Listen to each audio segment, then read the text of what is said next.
I served my family for 23 years before I discovered I wasn't supposed to be their servant at all. I was supposed to be dead.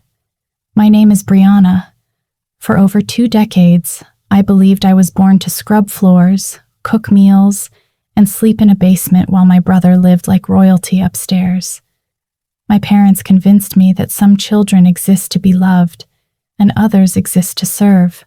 I was the second kind, or so they said. But at my brother's wedding, everything I thought I knew shattered in a single moment. The bride's father, a man I'd never met, looked at my face during the family photo and went completely pale. His hands started trembling. He pulled me aside, his voice barely a whisper, and asked me a question that would destroy the only life I'd ever known. "Do you know who your real mother is?" Those 8 words unraveled 23 years of lies. Because the truth wasn't just that I'd been treated like a servant. The truth was far darker. My parents hadn't rescued me. They hadn't adopted me out of kindness. They had stolen me. And the man standing in front of me, the father of my brother's bride, had been searching for me since the day I disappeared. This is the story of how I went from servant to survivor, from invisible to unstoppable, and how I made sure the people who stole my life paid for every single lie. Let me take you back to where it all began. My earliest memory is cold concrete against my bare feet. I was 5 years old, standing in the basement that would become my prison for the next 18 years. No windows, no warmth, just a thin mattress that smelled like mildew and a furnace that hummed 3 feet from my head. Upstairs, my brother Brandon slept in a corner room with bay windows overlooking a garden. He had a flat-screen television mounted on his wall, a gaming console, and a walk-in closet bigger than my entire living space. I had a cracked mirror above a utility sink and a single light bulb that flickered when the wind blew too hard. Every morning at 5, my alarm would shatter the silence. By 5:15, I'd be upstairs scrubbing granite countertops and preheating the Viking stove. The kitchen island was Italian marble, the kind that costs more than most people make in a year. I knew every vein in that stone because I polished it daily with my raw, bleached hands. Gerald, the man I called Mr. Patterson, would come down at 7 sharp. Wall Street Journal tucked under his arm, designer watch glinting on his wrist. He'd settle into his leather armchair without looking at me once. "Is it done?" he'd ask, eyes fixed on the headlines. "Yes, Mr. Patterson. The coffee is weak. Make it stronger tomorrow." That was the extent of our conversations. 23 years of commands and monosyllables. I'd set his plate on the table, the good china with the silver rim, and retreat to the kitchen. My place was never at that table. My place was beside the sink, eating whatever scraps remained after the family finished. But the thing that hurt most wasn't the cold basement or the endless chores. It was the way they erased me. Brandon had birthday parties with cake and balloons. I watched from the kitchen doorway. Brandon got a white BMW for his 18th birthday. I didn't even have a driver's license. Brandon went to a private academy that cost $45,000 a year. I stayed home, supposedly homeschooled, but the truth was simpler. No one taught me anything. I learned to read from old magazines Donna threw away. I learned maths by counting change at the grocery store. I taught myself to exist in the margins of their perfect life. When I was 12, I asked Donna, the woman I called Mrs. Patterson, why I couldn't go to school like Brandon. She told me my documents had been lost in a fire. "Too complicated to replace," she said with a practiced smile. "You're better off here with us." I believed her. Why wouldn't I? She was supposed to be my mother. At dinner, the family sat together. Brandon would talk about lacrosse practice, weekend plans, college applications. Gerald would nod approvingly. Donna would smile and refill his glass. I stood in the kitchen doorway, waiting to clear the plates, invisible. Once, when I was 14, I asked why I couldn't sit with them. Donna laughed like I'd told the funniest joke she'd ever heard. Briana, honey, the table only seats 3. It seated 6. I'd counted. That night, I realized something I'd never admitted to myself. I wasn't part of this family. I never had been. I was furniture, functional, forgettable, there when needed. And the worst part? I didn't even look like them. They all had brown eyes and sandy hair. My eyes were green, almost emerald in certain light. My hair was dark chestnut. I asked about it once. Donna slapped me hard enough to leave a mark and told me to stop asking stupid questions. So I stopped asking. I stopped wondering. I stopped hoping. For 23 years, I believed this was my fate, that I was born to serve while others were born to be served. But fate had other plans, and those plans would begin unraveling at a wedding I was never supposed to attend. Gerald called them the family rules. He'd written them on an index card when I was 5 and taped it to the inside of my basement door, the only decoration I was ever allowed. Rule 1. You do not sit at the family table. Rule 2. You do not call us Mom or Dad. You will address us as Mr. Patterson and Mrs. Patterson. Rule 3. You do not leave the house without permission. Rule 4. You do not speak to strangers. The consequences for breaking these rules lived in the kitchen pantry, a thin rattan cane, the kind you'd use on furniture, hidden behind the cereal boxes. Gerald only had to use it twice before I understood. The first time, I was 7. I'd called Donna Mommy in front of her sister. The welts on my palms lasted 2 weeks. I couldn't grip a sponge without crying. Donna watched me struggle to wash dishes and told me pain builds character. The second time, I was 16. I'd been saving grocery change for months, $17.32. I walked 3 miles to the bus station, my heart pounding with hope and terror. I was going to leave. I was going to find someone who could help me. The police brought me back within 2 hours. She doesn't have any ID, they told Gerald at the door. No identification whatsoever. Is she yours? Gerald smiled. The warm, concerned smile of a loving father. She's our daughter, troubled girl, mental health issues. Thank you so much for bringing her home, officers. They left. Gerald locked the door. Then he grabbed my arm hard enough to leave bruises and dragged me to the basement. I spent 3 days down there without food, just water from the utility sink and the constant hum of the furnace. When he finally let me out, he leaned close, his breath hot against my ear, and whispered the words that would haunt me for years. Without papers, you don't exist. And if you don't exist, no one will ever believe you. No one will ever help you. Do you understand? I understood. For 7 more years, I never tried to leave again. Brandon wasn't cruel the way Gerald was cruel. He didn't hit me. He didn't lock me in the basement or starve me for days. He simply didn't see me. To Brandon, I was furniture, functional, forgettable, there when needed. Briana, coffee. Briana, my room is messy. Briana, I need the car washed before my date. When his friends came over, he'd introduce me with a casual wave of his hand.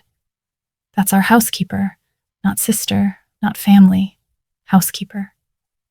No one ever questioned it. Why would they?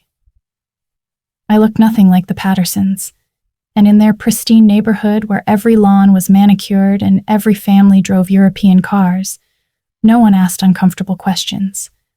At 15, I finally gathered the courage to ask the question I'd been holding inside for years.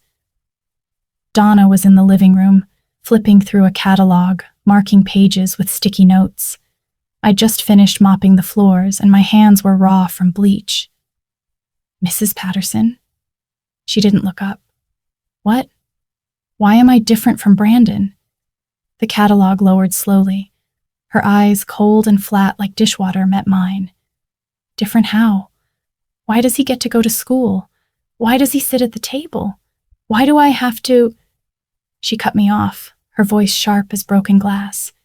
Because some children are born to be loved. Some children are born to help others.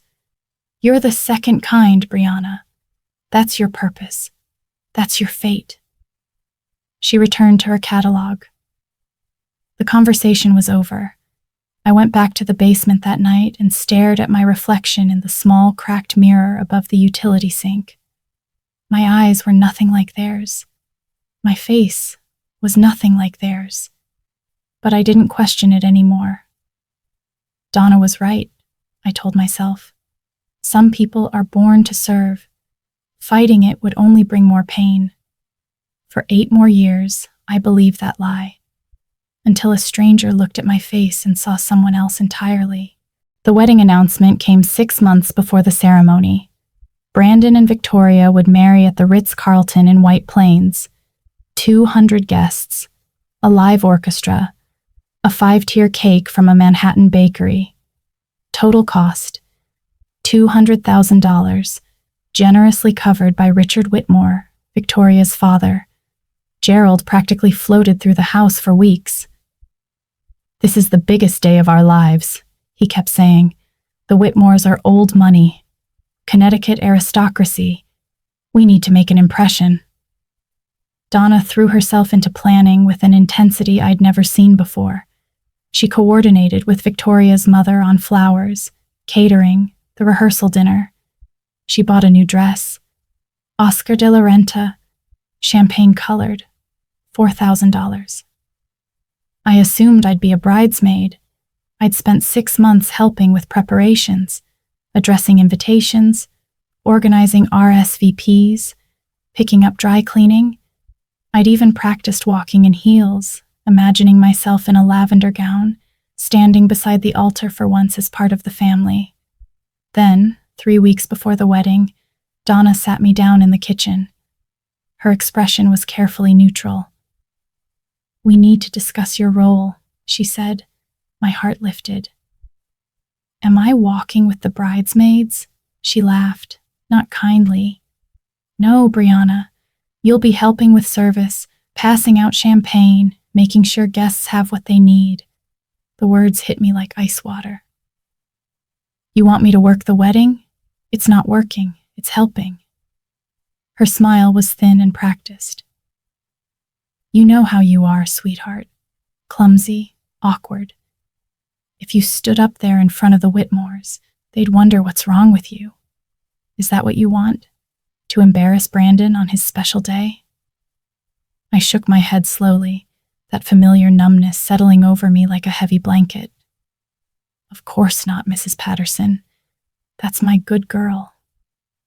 She patted my hand, the gesture empty of warmth. Later that night, the wedding invitations arrived from the printer, embossed gold lettering on 600-gram cotton paper.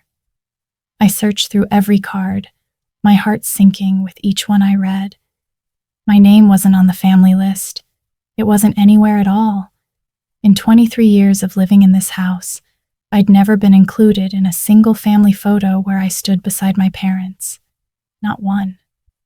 Every Christmas card featured Gerald, Donna, and Brandon posed perfectly by the fireplace or the Christmas tree. I was always cropped out, standing just beyond the frame, or not photographed at all. I held one of the invitations in my trembling hands and read the elegant script. "Mr. and Mrs. Gerald Patterson request the honor of your presence at the marriage of their son, Brandon Michael Patterson, to Miss Victoria Ann Whitmore." Their son. Singular. As if I didn't exist.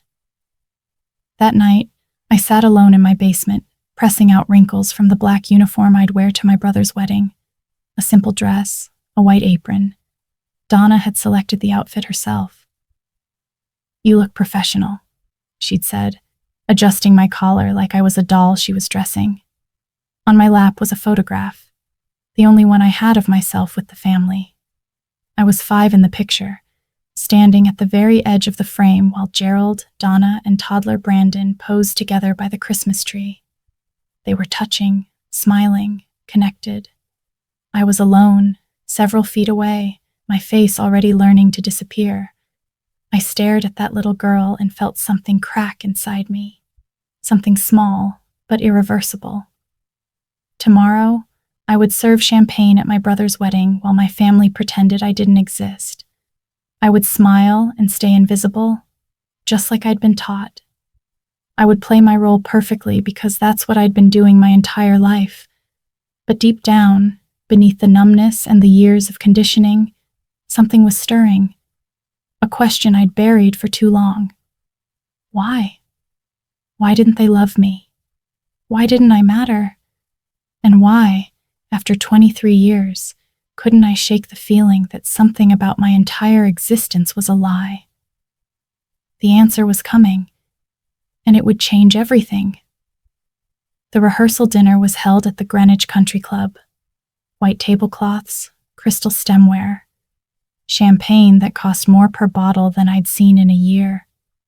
The Whitmores had reserved the entire terrace overlooking the golf course, and the sunset painted everything gold.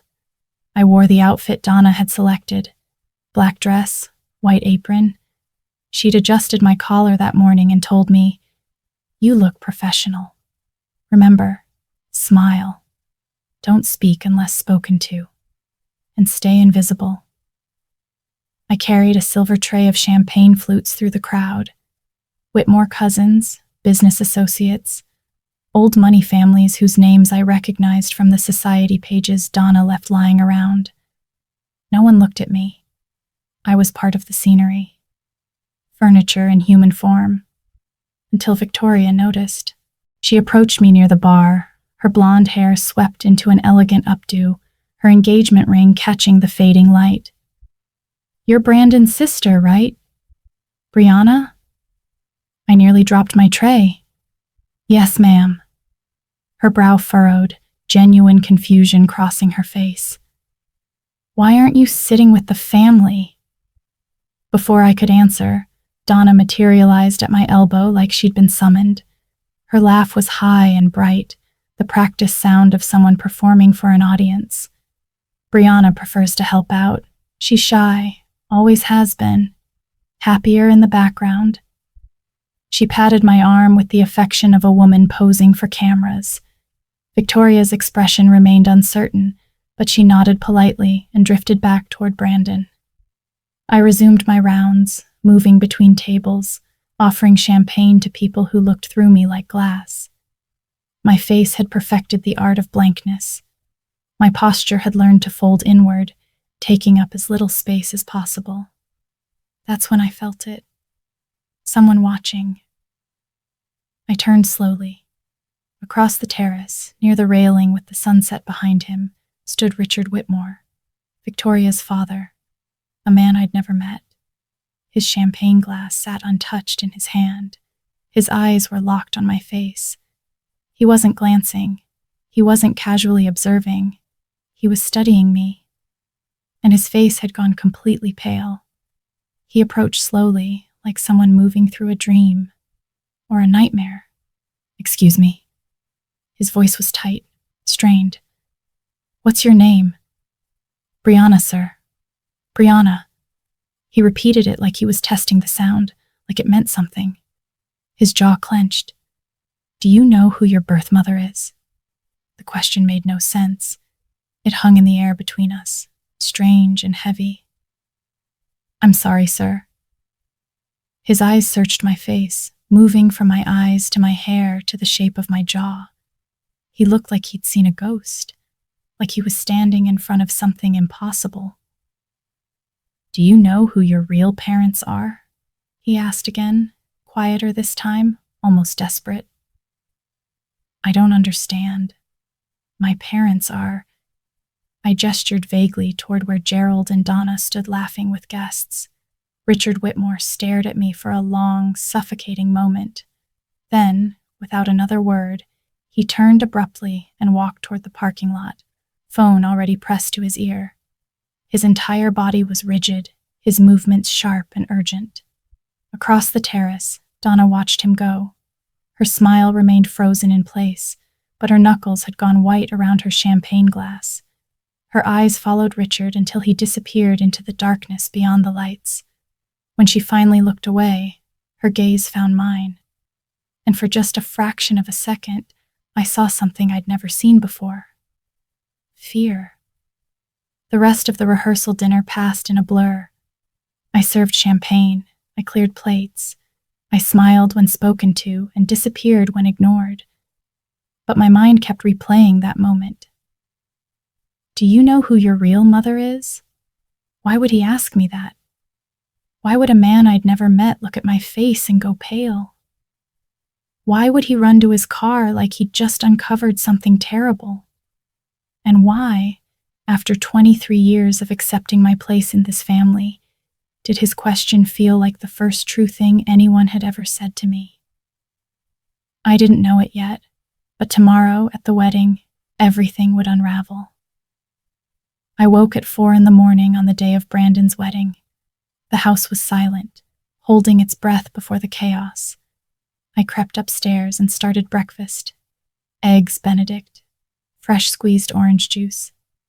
The spread Gerald expected before any major event. By 6, I had the dining room set with the good china. Then I moved to the guest room where Victoria's wedding dress hung like a ghost in its garment bag. Vera Wang. $12,000. Hand-beaded bodice with a cathedral train. Donna had insisted on storing it at our house, claiming our closets had better humidity control. The real reason, I suspected, was so she could show it to her friends. I steamed the fabric carefully, terrified of leaving a single crease. My hands trembled. If I damaged this dress, I didn't want to imagine what Gerald would do. One wrong move. One burn mark, one pulled thread, footsteps behind me. Donna appeared in the doorway, wrapped in a silk robe, her hair in rollers. "Don't touch the beading," she snapped. "That's imported crystal, worth more than you." "Yes, Mrs. Patterson." She watched me work, arms crossed, her eyes tracking every movement of my hands. "When we arrive at the hotel, you'll enter through the service entrance. Don't let anyone see you going in." "Yes, Mrs. Patterson, and don't embarrass us." Her voice dropped, sharp and cold. "This is the most important day of Brandon's life. If you do anything to ruin it, I will make you regret it. Do you understand?"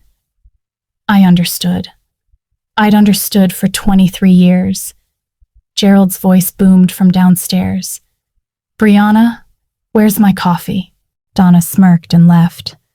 I stood there, holding the steamer, staring at the wedding dress I wasn't allowed to touch and the life I wasn't allowed to live.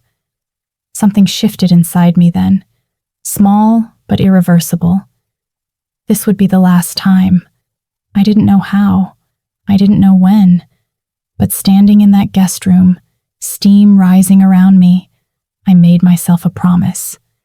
Whatever was coming, whatever truth Richard Whitmore had seen in my face, I would face it. I wouldn't run. I wouldn't hide. I was done being invisible. The Ritz-Carlton Grand Ballroom looked like something from a fairy tale. Crystal chandeliers dripped from 30-foot ceilings. White roses cascaded from every surface. The altar, the centerpieces, the sweeping archways. 200 gilded chairs faced a platform where Brandon would soon promise forever to a woman whose family fortune could buy our entire neighborhood. I entered through the loading dock, just as instructed. The catering manager handed me a silver tray and pointed toward the ballroom. Champagne service. Keep moving, keep smiling. Don't engage in conversation. I nodded and took my position near the entrance. Guests streamed in. Women in designer gowns, men in bespoke suits, diamonds glittering under the chandeliers like captured stars. I wove between them, offering flutes of champagne, my eyes fixed on the floor. A woman in Chanel stopped me. "Excuse me, are you with the hotel?" "Yes, ma'am." The lie came easily. I'd been lying about who I was my entire life. Gerald passed by without a glance.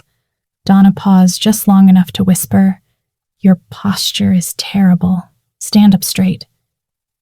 Then Brandon appeared with his groomsmen, laughing, adjusting his designer cufflinks. He saw me and waved me over casually. "Briana, hey, make sure there's extra shrimp at my table. You know how Dad gets." "Of course." He turned back to his friends. One of them, a former lacrosse teammate, squinted at me. "Who's that?" "Housekeeper," Brandon said without hesitation. "She's worked for us forever." The words sliced through me, but I didn't react. I'd learned long ago that reactions led to punishment. I returned to circulating, offering champagne to people who looked through me like I was made of air. Then I felt it again. That sensation of being watched.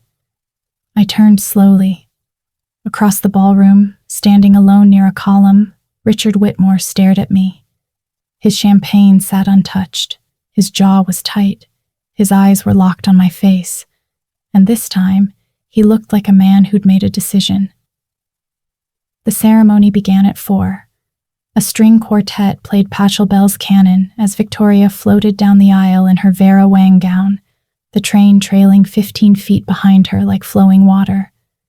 The beading I'd steamed that morning caught the light from the chandeliers, making her look like she was wrapped in stars. Brandon waited at the altar, beaming, his hands clasped in front of him. Gerald and Donna sat in the front row, dabbing their eyes with monogrammed handkerchiefs, the perfect parents watching their perfect son marry into the perfect family. I stood at the very back of the ballroom, tray in hand, watching my family from 50 feet away. The officiant spoke about love, commitment, the sacred bond of marriage. Brandon's voice cracked when he said his vows, genuine emotion breaking through. Victoria's eyes glistened as she slipped the Tiffany wedding band onto his finger, sealing their future. They kissed. The room erupted in applause, and I stood there, invisible, holding champagne I wasn't allowed to drink. For a moment, I let myself imagine a different life, one where I sat in that front row beside Donna, wearing something beautiful, one where I wore a lavender dress and held a bouquet of roses, one where Brandon introduced me to his bride as my sister Briana instead of our housekeeper. But that life didn't exist. Maybe it never had. The crowd rose for the recessional. Brandon and Victoria swept down the aisle, arm in arm, showered with rose petals. As they passed, Donna caught my eye for just a fraction of a second. Her smile was brilliant, but her eyes were cold and warning. "Don't ruin this." I looked away. The guests began filing out toward the cocktail hour on the terrace. I was supposed to follow, resume my champagne service, stay invisible. But my legs felt heavy, my chest tight. I stood there in the emptying ballroom, surrounded by white roses and crystal chandeliers, and felt the weight of 23 years pressing down on me. Why was I here? Why had they kept me? And why, after all these years, did Richard Whitmore look at me like he knew something no one else did? A hand touched my shoulder. I spun around. Richard Whitmore stood inches away, his face grave and determined. His eyes swept the ballroom, checking to make sure we were alone. "I need to talk to you," he said quietly. "Right now." My heart hammered. "Sir, I'm working. I need to—" "This can't wait." His voice was firm but not unkind. "Please, just give me 5 minutes." I glanced toward the terrace where I could hear the cocktail hour beginning. Music, laughter, the clinking of glasses. Donna would notice if I disappeared. She always noticed. But something in Richard Whitmore's expression stopped me from walking away. He looked desperate, haunted, like a man who'd been carrying a terrible burden for too long. 5 minutes, I said. He nodded and gestured toward a small side room off the ballroom, a bride's room probably, where Victoria had prepared earlier. I followed him inside, my pulse racing. He closed the door gently and turned to face me. For a long moment, he just looked at me. Really looked. Not the way people usually looked at me, seeing through me. but like he was trying to memorize every detail of my face. When he finally spoke, his voice shook. 23 years ago, my daughter was kidnapped from a hospital in Hartford. She was 3 days old. Her name was Caroline Whitmore. My breath caught.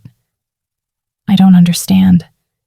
The police searched for months, years. We never found her. His eyes glistened. We never stopped looking. My wife, she couldn't take it. The not knowing. She passed away 6 years ago, still wondering if our daughter was alive somewhere. He reached into his jacket and pulled out a photograph, an old Polaroid, faded and creased. He held it out to me with a trembling hand. I took it. The photograph showed a woman in a hospital bed, exhausted but smiling, holding a newborn baby. The baby had dark hair and, even in the graininess of the old photo, unmistakably green eyes. "This is my wife," Richard whispered, "and this is Caroline, 3 days before she was taken." I stared at the photograph. Then I looked up at Richard Whitmore, and I understood why he'd gone pale when he saw my face. I couldn't breathe. The photograph trembled in my hands. The woman in the hospital bed looked exhausted and radiant all at once, cradling a tiny newborn with dark hair. The baby's eyes, even in that faded Polaroid, were unmistakably green. My eyes. "This can't be," I whispered. "My parents." Richard's expression hardened. "Gerald and Donna Patterson are not your parents. They kidnapped you from Hartford Hospital on November 18th, 23 years ago. My daughter, Caroline, disappeared from the nursery during a shift change. No alarms, no witnesses. Just gone." My legs felt weak. I sank into a chair, still clutching the photograph. But they raised me. They've had me my whole life. "Raised you?" Richard's voice cracked with barely contained rage. "Is that what they told you? That they raised you?" I looked up at him, tears blurring my vision. "I don't understand. Why would they take me? Why would they lie?" Richard pulled out his phone and showed me a news article from 23 years ago. The headline read, "Newborn kidnapped from Hartford Hospital. Parents devastated. Police searching." The photograph below showed a younger Richard and a beautiful woman with dark chestnut hair and green eyes. She looked like she'd been crying for days. "That's my wife, Emily," Richard said softly. "She never recovered from losing you. She spent years blaming herself, wondering if she'd done something wrong. The guilt destroyed her. She died believing our daughter was dead." "But why?" My voice broke. "Why did they take me?" Richard's jaw tightened. "Because Donna Patterson couldn't have children. She'd had multiple miscarriages. Gerald was obsessed with appearances, with presenting the perfect family to his colleagues and neighbors. When Brandon was born, they were overjoyed. But Donna wanted a daughter too, so they planned it." "Planned it?"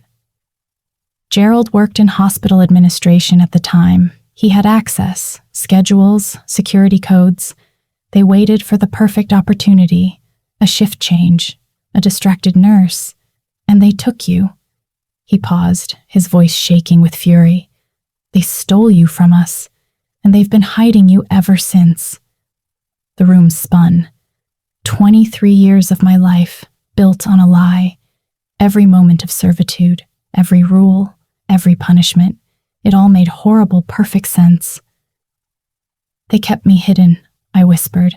"No ID, no school, no photographs, because if anyone saw me, if anyone saw you, they'd ask questions."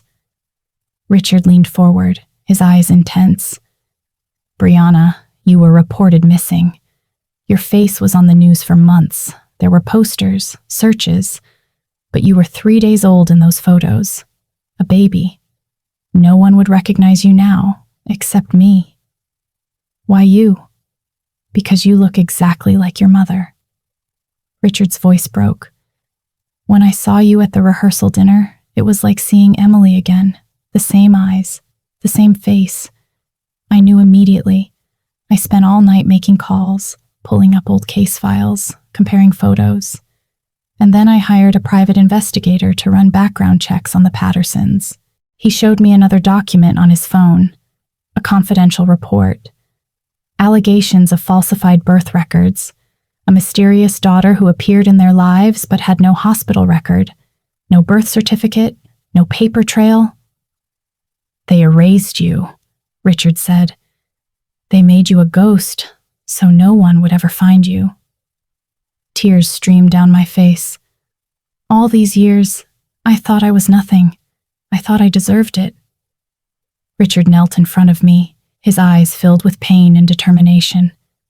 Caroline, your name is Caroline Whitmore. You are my daughter. And you didn't deserve any of what they did to you. Outside the door, I could hear the cocktail hour continuing. Laughter, music, the celebration of Brandon's perfect wedding. My brother. Except he wasn't my brother at all. I looked down at the photograph again. The woman with my eyes. The baby who became me. What do we do now? I asked. Richard's expression turned steely. Now we take everything from them, the way they took everything from us. He stood and extended his hand. Come with me. Let's finish this wedding. And then, we're going to destroy them. I took his hand, and for the first time in 23 years, I felt like I belonged to someone. Richard and I returned to the reception just as dinner service was beginning. He'd given me a moment to compose myself, but my hands still trembled as I carried my tray back into the ballroom. Everything looked the same.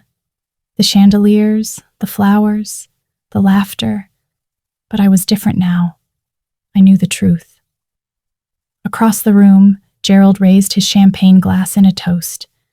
To Brandon and Victoria, he announced, his voice booming with pride. May your marriage be blessed with everything you deserve. Everything you deserve. The irony burned. Donna sat beside him, radiant in her $4,000 dress, playing the role of proud mother perfectly. She caught sight of me and gave a subtle nod toward the kitchen. Back to work. I nodded obediently and moved through the crowd. But this time, I wasn't invisible.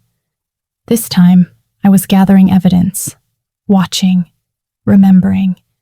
Every dismissive glance, every whispered command, every moment they'd treated me like I didn't matter.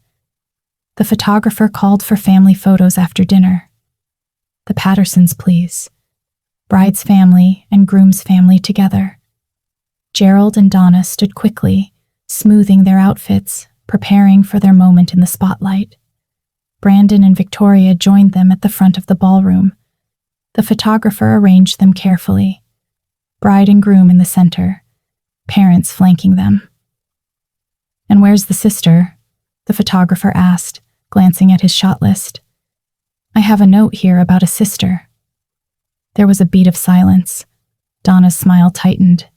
She's not feeling well. Migraine. The photographer nodded sympathetically and continued setting up the shot. I watched from the shadows near the kitchen door, my heart pounding. Actually, Richard Whitmore's voice cut through the chatter. She's right here. He walked directly to me, placed a hand gently on my shoulder, and guided me forward. The room went silent. Guests turned to stare. Donna's face went pale. Gerald's expression shifted from confusion to anger in seconds. She should be in the family photo, Richard said calmly. Shouldn't she? Donna laughed nervously. Oh, Richard, that's sweet, but Briana she's staff. She wouldn't want to. Her name isn't Briana. Richard's voice was quiet but firm. And she's not staff. The room seemed to hold its breath. Brandon looked confused. Victoria's eyes widened. Gerald took a step forward, his face reddening. Richard, I don't know what you think you're... Her name is Caroline Whitmore, Richard continued, his voice growing stronger. She's my daughter. And 23 years ago, you kidnapped her from Hartford Hospital." Gasps rippled through the crowd. Donna swayed on her feet. Gerald's face turned from red to white in an instant. "That's insane," Gerald stammered. "You're mistaken. We adopted—" "You didn't adopt anyone." Richard pulled out his phone and held up the old news article for everyone to see. "You stole a 3-day-old baby from a hospital nursery and raised her as your servant. You erased her identity. You kept her hidden, and you made her believe she was worthless." The photographer had stopped taking pictures. Guests whispered frantically. Brandon stared at me like he was seeing me for the first time. Victoria stepped forward, her voice shaking. "Dad, is this true?" Richard looked at his daughter, then at me. "I had DNA tested this morning while you were getting ready."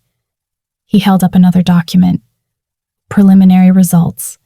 99.9% match. Caroline Whitmore is my biological daughter." The room exploded. Voices overlapping. Shock. Disbelief. Donna sank into a chair, her face buried in her hands. Gerald stood frozen, his carefully constructed world crumbling around him. Brandon turned to me, his voice small and lost. "Briana?" "My name is Caroline," I said quietly. I looked at Gerald and Donna, the people who'd stolen my life. "You kept me in a basement. You made me believe I was born to serve you. You erased me." Tears streamed down my face, but I didn't look away. "For 23 years you made me invisible, but I'm not invisible anymore." Richard stood beside me, solid and unwavering.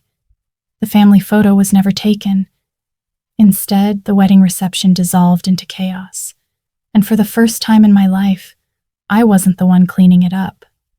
Security was called immediately. Hotel staff ushered Gerald and Donna into a private conference room, while guests whispered and stared. Brandon stood frozen near the altar, his perfect wedding day shattered. Victoria clung to her father's arm, tears streaming down her face. "I'm so sorry," she whispered to me as we passed. "I didn't know. I swear I didn't know." "I know," I told her. "This isn't your fault." Richard stayed by my side as we followed security into the conference room. Gerald paced like a caged animal, his face red with fury. Donna sat in a chair, perfectly still, her mascara running in black streaks down her cheeks. "This is absurd," Gerald spat. "You're ruining my son's wedding with these insane accusations." Richard remained calm. "I've already contacted the police. They're reopening the case. We have DNA evidence, hospital records, and a private investigator's report documenting every lie you've told about Caroline's existence." "You can't prove anything," Donna said quietly, her voice hollow. "It's been 23 years. I can prove everything." Richard laid out documents on the conference table like he was presenting evidence in court. Falsified birth records, no legal adoption papers, no hospital records of Caroline Patterson being born, and most damning of all, a 3-day-old baby who disappeared from Hartford Hospital the exact same week you claimed to have brought your daughter home. Gerald's jaw clenched. We saved her. We gave her a home. We raised her. "You enslaved her," Richard shot back, his composure finally cracking. "You kept her in a basement. You denied her an education. You made her work like a servant while your son lived like a prince. You erased her identity so completely that she believed she deserved it." Donna looked up, her eyes meeting mine for the first time. "I loved you," she whispered. "In my own way, I did." The words were so absurd, so delusional, that I almost laughed. "You loved me?" I stepped forward, my voice shaking. "You slapped me when I asked about my eyes. You locked me in the basement for 3 days without food. You made me call you Mrs. Patterson because I wasn't allowed to be your daughter. That's not love. That's ownership. Donna flinched. We couldn't have children after Brandon. I was desperate. I just wanted— You wanted a doll, I said. Something you could control. Something that made you look like the perfect mother without actually having to love anyone. Donna's face crumpled. She buried her face in her hands and sobbed. Gerald said nothing. He stared at the floor, his empire of lies collapsing around him. The door opened. 2 police officers entered, followed by a detective in a gray suit. Richard Whitmore? That's me. Richard shook the detective's hand. Thank you for coming so quickly. The detective turned to Gerald and Donna. Mr. and Mrs. Patterson, we need you to come with us. We have some questions about the disappearance of Caroline Whitmore in November, 23 years ago. This is harassment, Gerald said weakly. We'll call our lawyer. You do that. The detective nodded to the officers. They stepped forward, and Donna stood slowly, her body sagging with defeat. As they were led toward the door, Donna turned back one last time. I'm sorry, she whispered. I thought I was doing the right thing. I said nothing. There was nothing left to say. Gerald didn't look back at all. He walked out with his shoulders squared, still clinging to whatever dignity he had left. When the door closed behind them, the room fell silent. Richard turned to me, his expression gentle. Are you okay? I don't know, I admitted. I feel like I'm standing in someone else's life. You're standing in your own life, Richard said, for the first time. Outside, I could hear the wedding reception attempting to resume. Music played tentatively. Guests whispered. Brandon and Victoria were probably still trying to process what had just happened, but I didn't care about any of that. I looked down at my hands. The same hands that had scrubbed floors and washed dishes and served people who didn't even see me. These hands belonged to Caroline Whitmore now, and Caroline Whitmore was free. The media descended within hours. By the next morning, the story was everywhere. Kidnapped baby found after 23 years, raised as servant by captors.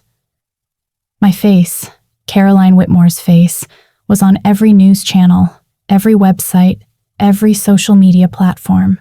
The Pattersons were arrested and charged with kidnapping, child endangerment, and falsifying legal documents. Their bail was set at $500,000 each.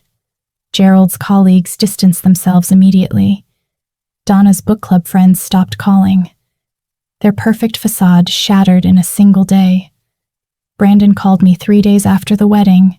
His voice was small, broken. I didn't know, Briana. I swear I didn't know. My name is Caroline, I reminded him gently. There was a long silence. I know, I don't know what to call anything anymore. He paused. Did they really treat you that badly? I mean, I knew you did a lot around the house, but I thought— You thought what?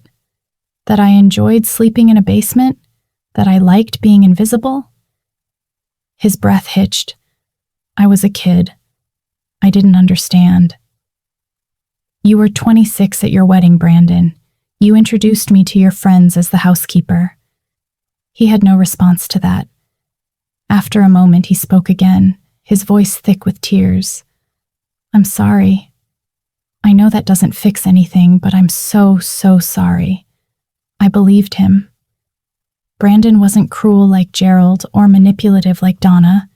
He was simply blind, privileged enough that he never had to see what was happening right in front of him.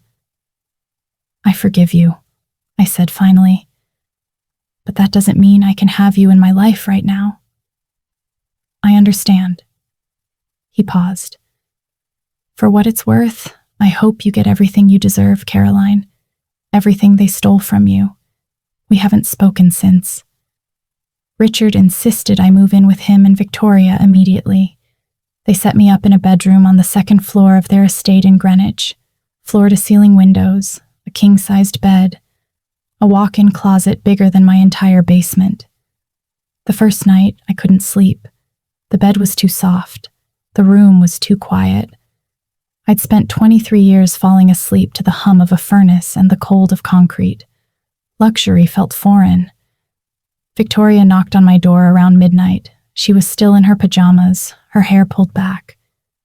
"Can I come in?" I nodded. She sat on the edge of my bed, her eyes red from crying. "I keep thinking about the wedding," she said. "How you were standing there serving champagne while we celebrated. How none of us saw it." "It's not your fault," I told her. "But it is, in a way." She looked down at her hands. "I had everything. You had nothing. And we were going to become family, and I didn't even know who you really were." "Neither did I admitted. Victoria reached out and took my hand. Her engagement ring glinted in the dim light. "I know this is all so overwhelming, but I want you to know that you're my sister now, not because of Brandon, because of my dad, because you're part of this family, and I'm going to spend the rest of my life making sure you feel that." Tears welled up in my eyes. For the first time in my life, someone called me family and meant it. The trial took 8 months. Gerald and Donna both pleaded guilty to kidnapping and child endangerment in exchange for reduced sentences. Gerald got 12 years. Donna got 10. Their lawyers argued that they'd provided for me, given me shelter and food. The judge wasn't sympathetic. "You didn't provide for this child," the judge said at sentencing. "You imprisoned her. You stole her identity, her childhood, and her future. This court finds your actions reprehensible." I sat in the gallery beside Richard and Victoria, watching the people who'd raised me be led away in handcuffs.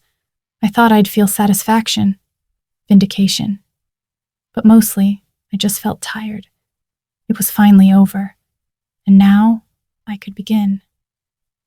It's been 2 years since that wedding. 2 years since I discovered my name was Caroline, not Briana. 2 years since I stopped being a servant and started being a daughter. Richard helped me get my GED. Then I enrolled in college. I'm studying social work now, specializing in cases of child abuse and trafficking. I want to help other invisible children, the ones society overlooks, the ones trapped in homes that look perfect from the outside. Victoria and I are close now, real sisters. She stood beside me at my graduation last spring, crying harder than anyone. Brandon and I exchange messages occasionally. He's in therapy, working through his guilt. I hope he finds peace. As for Gerald and Donna, they'll be in prison for years. I don't visit. I don't write. Some people don't deserve forgiveness. They deserve consequences. My mother, Emily Whitmore, never got to see me found. But Richard tells me stories about her. Her laugh, her kindness, the way she loved fiercely and completely. I carry her with me now. I'm not invisible anymore. I'm Caroline Whitmore. And I finally know what it means to be seen. If this story moved you, please subscribe for more powerful true stories. Thank you for listening to mine.